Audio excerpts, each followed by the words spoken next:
芦屋窯は茶の湯窯です。で室町時代にその起源を持つ窯で、一度途絶えてしまった窯なんですけども、それを今から約30年前に復活させたものです。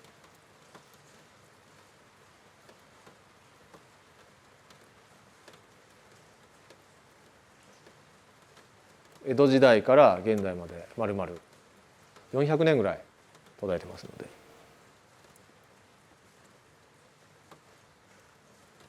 もう単純にやっぱ美しいというところですね。形もそうですけど、その模様が入ったりしてもその魅力が増しますし、かつての人が思いついた形ですけれども古びていないし、本当に完成された形なんだなというふうに思いますね。そこが魅力です。それが美しいと感じます。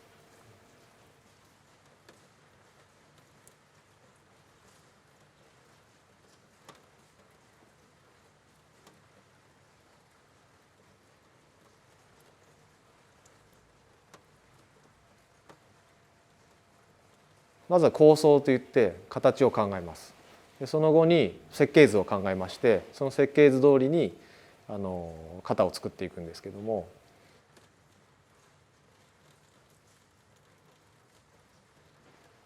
こういう引き板というものを作りまして、これをくるくる回すことでこの窯の形ができてくる。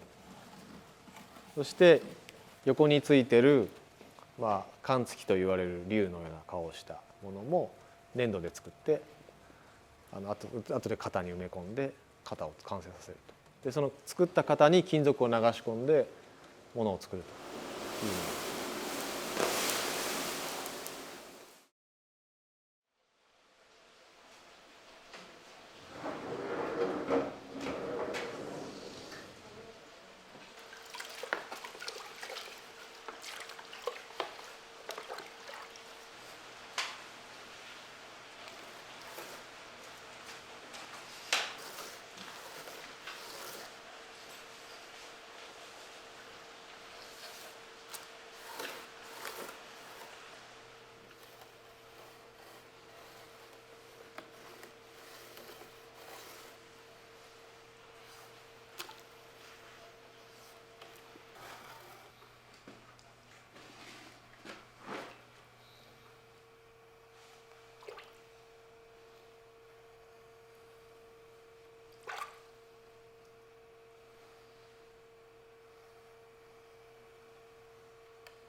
基本的に大きく変えるっていうのはないですね。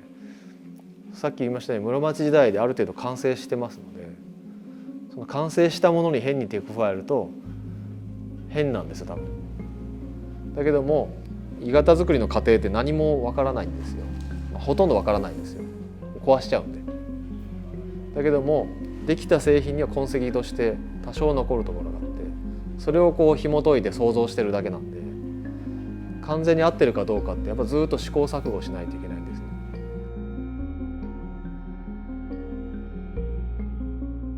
2ミリという薄さで芦屋窯は作られてるんですけども、その2ミリを作るためには僕らは隙間を作る仕事なんですけど、それに慣れていくことですね。その隙間、薄い隙間で金属が流れるんだっていうものに慣れることですね。最初はうまくいかなかったですね。なんか本当に自分の不器用さを知ったというか、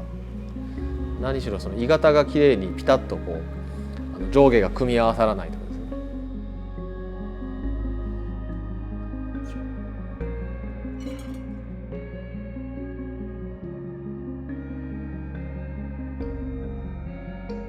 本当になんか面白そうだなっていうところが出発点なんですよ。それで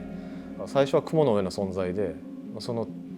テクニックもそうですけど美術的な要素、美しさもやっぱり際立っていましたので、なかなかそれを自分がっていうふうには思えませんでしたけども、ただそのお手本があったんですよね。その昔の人が作った完成した製品があるというのが、そこを目指して人生かけて挑戦してみたいっていう熱があったっていうのは確かですね。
これは遺跡から出てきた土でして、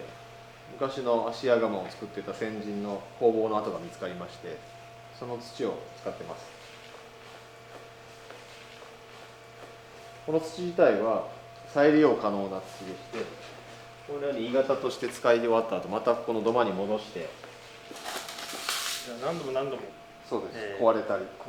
土になったり、そうですそうです、それを繰り返した土です。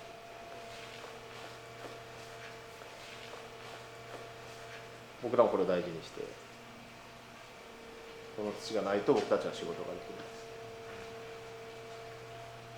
ないです。試されてる感じはある。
一番集中するのは金属を流し込む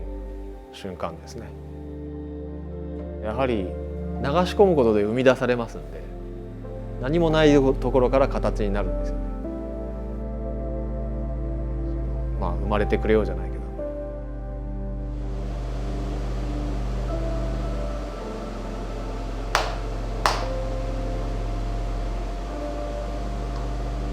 生み出すことってやっぱりそういうふうな神聖な部分ってあると思うんですね。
人生そのものですよね今はね。一生なんか達成感、なんかやり遂げたっていうのはもしかしたらないのかもしれないですね。